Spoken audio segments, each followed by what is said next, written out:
ஆயுர்வேதம் டுடே மாத இதழ் உங்களை அன்புடன் வரவேற்கிறது. ஃப்ரெண்ட்ஸ், இன்னைக்கு நிகழ்ச்சியில் நம்ம இந்த ஸ்கின் கேருக்கு எப்படி வேப்பெண்ணெய் யூஸ் பண்ணலாம் அப்படிங்கிறத பற்றி பார்ப்போம். வேப்பெண்ணெய்ங்கிறது பார்த்திங்கன்னா தமிழ் பாரம்பரியத்தில் ரொம்ப ஒரு பழங்காலத்து பழக்கம்.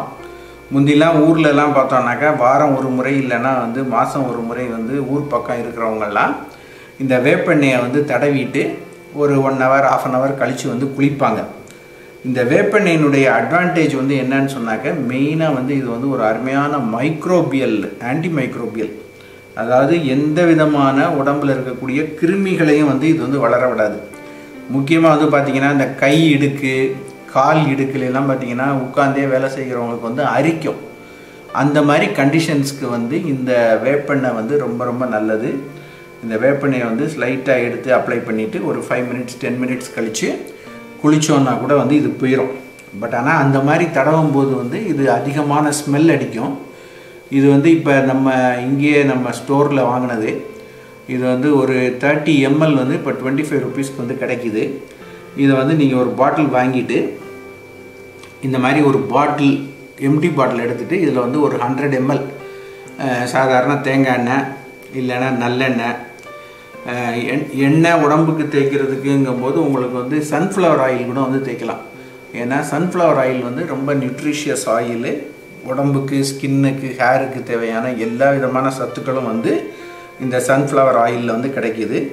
ரெண்டாவது அதனுடைய அட்வான்டேஜ் என்னன்னாக்கா அது ரொம்ப தின் ஆயில், அதனால் ரொம்ப எண்ணெய் பிசுக்காக இருக்காது. பட் ஆனால் நான் இங்கே கோகோனட் ஆயில் தான் வச்சுருக்கேன். ஸோ இந்த கோகோனட் ஆயிலை ஒரு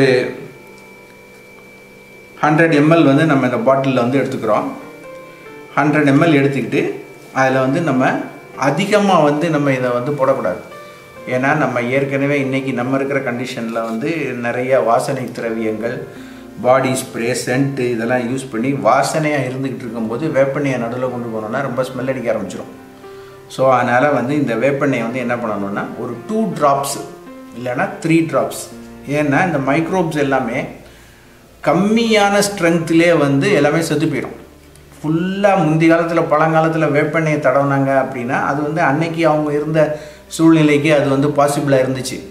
இப்போ அது பாசிபிள் கிடையாது. ஸோ யாருமே நம்ம வீட்டு பக்கத்துலேயே கூட வர முடியாது, அந்த அளவுக்கு ஸ்மெல் அடிக்க ஆரம்பிச்சிடும். உடனே குளித்தோன்னா உடனேயும் போகாது, ஒரு 2-3 நாள் கழித்து தான் போகும். ஸோ அந்த மாதிரி கண்டிஷனில் நம்ம இதை டைரெக்டாக யூஸ் பண்ண முடியாது. இருந்தாலும் இதை நம்ம யூஸ் பண்ணணும். இது அதிகமான ஸ்கின் இன்ஃபெக்ஷனு, இந்த மாதிரி தேமல், இந்த மாதிரி கண்டிஷன்ஸ் இல்லைன்னா பொடுகு, இது எல்லாத்துக்குமே இந்த வேப்பெண்ணெயை யூஸ் பண்ணலாம். எப்படி யூஸ் பண்ணணும்னா இதில் ஒரு 100 ml இந்த கோகோனட் ஆயில் எடுத்துக்கணும்.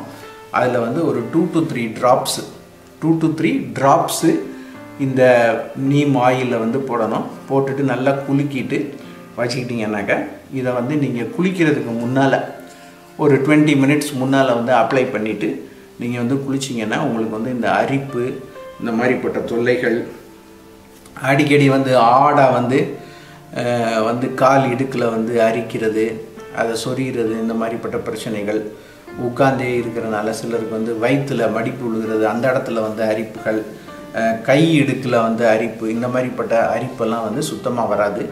இது வேணும்னா உடம்பு ஃபுல்லாகவும் தடவி குளிக்கலாம். இல்லைன்னா எங்கெங்கே அரிப்பு இருக்கோ அந்த இடத்துல மட்டும் தடவிட்டு ஒரு 10 to 20 minutesல குளித்தா இது நல்ல எஃபெக்ட் கொடுக்கும். இது கான்சன்ட்ரேட்டை நம்ம ரொம்ப கம்மியாக கொடுக்கறதுனால 100 mlக்கு 2 to 3 drops கொடுக்கறதுனால இது பெரிய ஒன்றும் ஸ்மெல்லும் பேட் ஸ்மெல்லும் வராது. ஸோ இதை ட்ரை பண்ணி பாருங்கள். இது ஒரு ரொம்ப சிம்பிளான ரெசிபி. ட்ரை பண்ணி பார்த்துட்டு உங்களுடைய கமெண்ட்ஸை ஷேர் பண்ணுங்கள். இந்த வீடியோவை லைக் பண்ணுங்கள். தேங்க்யூ. எங்களது இந்த பதிவு பிடிச்சிருந்தா லைக் பண்ணுங்க. இது பிறருக்கு பயன்படணும்னா ஷேர் பண்ணுங்க. எங்களோட பதிவுகளை மேலும் பெற விரும்பினா சப்ஸ்கிரைப் பண்ணுங்க. நன்றி.